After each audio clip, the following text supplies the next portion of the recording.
हर व्यक्ति की तीन मौलिक आवश्यकताएं होती हैं। भोजन, वस्त्र और घर। दो मौलिक आवश्यकताओं की पूर्ति तो व्यक्ति आसानी से कर लेता है, परंतु तीसरी आवश्यकता स्वयं का मकान लेना आज के समय में बहुत मुश्किल हो गया है। हर इंसान की यह ख्वाहिश होती है आने वाले समय में उसका स्वयं का एक अच्छा मकान हो, ताकि वह अपने परिवार के साथ आनंदपूर्वक जीवन व्यतीत कर सके, क्योंकि स्वयं का मकान स्वयं का ही होता है। अक्सर देखने में आता है कि कुछ लोग बहुत मेहनत और प्रयास करने पर भी अपना स्वयं का मकान नहीं ले पाते और मजबूरन उन्हें अपना जीवन किराए के घर में व्यतीत करना पड़ता है। लेकिन क्या आपको पता है कि इसका संबंध आपके हाथों में बने रेखाओं से भी होता है। व्यक्ति के कर्मफल के साथ उसके हाथों में बनी भाग्य की लकीरों का भी अच्छा होना बहुत आवश्यक होता है। हस्तरेखा शास्त्र में हाथों की रेखाओं को देखकर व्यक्ति के बारे में जाना जा सकता है। इसी विषय में हथेली पर बने हुए कुछ चिन्हों के बारे में बताया गया है, जो यह संकेत देते हैं कि भविष्य में आपके पास किस तरह का मकान होगा। तो आइए जानते हैं कि कौन से चिन्हों को देखकर मकान के बारे में जाना जा सकता है। नमस्कार दोस्तों, गुणेश्वर ज्ञान गंगा यूट्यूब चैनल में आप सभी का हार्दिक स्वागत है।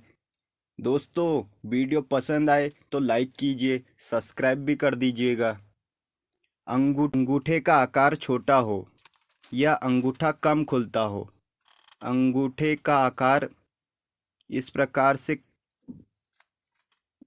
हो तो यह उत्तम है, लेकिन अंगूठा कम खुलने वाला हो, इन दोनों के बीच की दूरी कम हो, तो ऐसी स्थिति में हम इस अंगूठे को छोटा और कम खुलने वाला अंगूठा कहेंगे और यह अशुभ माना गया है। हस्तरेखा शास्त्र के अनुसार यदि किसी व्यक्ति के हाथ का अंगूठा कम खुलता है, यानी अंगूठे और तर्जनी के बीच की दूरी कम हो या फिर अंगूठा अपेक्षाकृत छोटा हो, तो ऐसे लोगों को अपने जीवन में बड़ा मकान प्राप्त होने की संभावना बहुत कम होती है।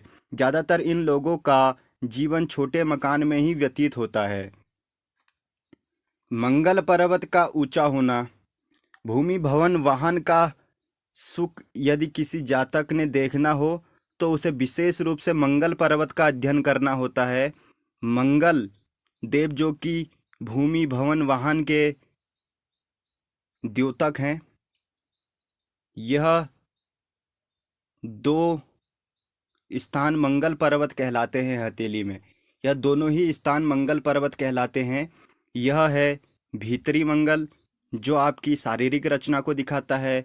यह है बाहरी मंगल, जो आपकी मानसिक रचना को दिखाता है। हस्तरेखा शास्त्र के अनुसार यदि किसी जातक की हथेली में मंगल पर्वत का स्थान ऊंचा हो तो ऐसे जातक को उसके जीवन में स्वयं के मकान का सुख प्राप्त होता है। मंगल पर्वत उठा हुआ हो, फूला हुआ हो, ऐसी स्थिति में मंगल शुभ होता है और ऐसी स्थिति में जातक को स्वयं के मकान का सुख प्राप्त होता है। इसके साथ ही यदि व्यक्ति के हाथ में मंगल पर्वत पर मछली, शंख जैसे शुभ चिन्ह बने हो तो व्यक्ति की आय अच्छी रहने के साथ ही स्वयं का मकान भी होता है। यदि मंगल पर्वत पर कुछ शुभ चिन्ह बने हों, जैसे मछली का निशान हो गया, शंख हो गया, मछली का निशान कुछ इस प्रकार से दृष्टिगोचर होता है हथेली में, इस प्रकार से मछली का निशान पाया जाता है हस्तरेखा में। और वहीं शंख का निशान भी कुछ इसी प्रकार से आपको देखने को मिलेगा, कुछ इस अवस्था में। ऐसे चिन्ह अगर शुभ चिन्ह मंगल पर्वत पर बने हों तो ऐसी स्थिति रहती है जातक की। हस्तरेखा शास्त्र के अनुसार यदि किसी जातक की हथेली में चंद्र पर्वत पर शनि पर्वत से रेखा निकलकर भाग्य रेखा और जीवन रेखा तक जाती है तो मकान प्राप्ति के लिए यह बहुत ही अच्छा संकेत माना जाता है।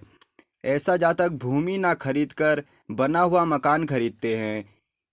इसके साथ ही इन लोगों के जीवन में ससुराल पक्ष से भी मकान प्राप्ति के योग रहते हैं। यदि किसी जातक की हथेली में चंद्र पर्वत से रेखा निकलकर शनि पर्वत पर जा रही हो और इसी में जीवन रेखा से निकलकर एक रेखा भाग्य रेखा में इस प्रकार मिल जा रही हो तो यह बहुत ही शुभ स्थिति मानी गई है। ऐसी स्थिति में जातक को ससुराल पक्ष से भी धन प्राप्ति होती है और जातक खुद के बाहुबल से भी भूमि भवन वाहन पाता है। हथेली में त्रिकोण का चिन्ह किसी भी स्थान पर आपको दिखे तो वह शुभ ही माना जाता है। यदि त्रिकोण का चिन्ह हथेली में किसी पर्वत पर पाया जाए तो ऐसी स्थिति में उस पर्वत के गुणों में वृद्धि कर देता है त्रिकोण। यदि किसी रेखा पर पाया जाए तो उस रेखा में वृद्धि करता है, रेखा के गुणों में वृद्धि करता है।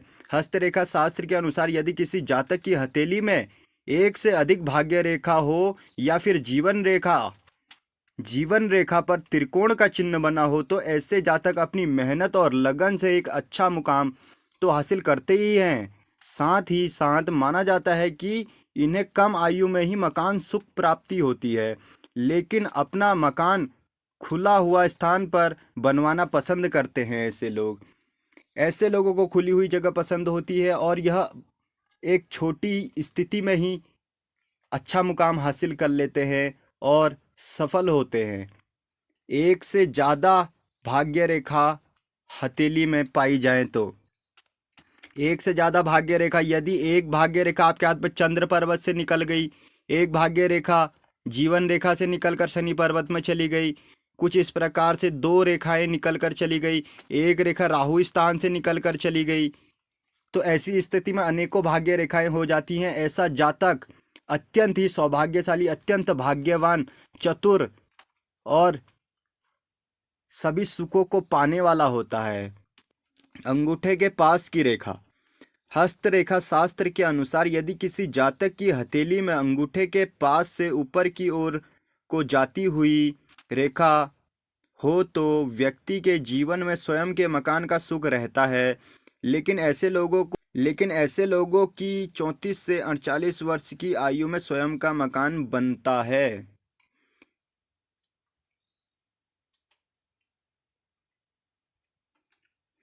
हथेली में बनने वाली इन रेखाओं ऐसी स्थितियों से पता चलता है कि जातक स्वयं के मकान का सुख प्राप्त कर पाएगा या नहीं कर पाएगा। इन सारी स्थितियों को आपने अपने हाथ में देखना है। अगर आपको यह जानकारी पसंद आई हो तो कमेंट कीजिए। धन्यवाद।